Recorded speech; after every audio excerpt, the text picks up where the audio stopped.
Good morning, carouser. Video ko na rin to kasi nga may isang carouser tayo na namumroblema dahil ano raw is natatanggal itong insulator hose ito sa intake at carb. Ang gamit ko is Samco Sport, naka dual size. Dito is size 40mm, tapos dito is 35mm. Yan o. So dual ano to, dual size. Tapos palitan nyo ng clamp na ganito, ano. Yan. So paano pa makakawala yan? Hindi na yan makakawala. Yan o. Yan. So sa ilalim, yan siya. Yan o. Yan.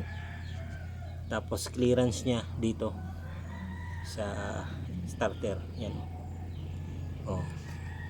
Ito lang yung ginagamit ko.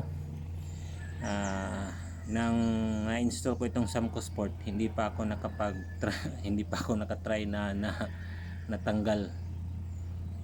Basta ganito rin ding clamp ang ilagay.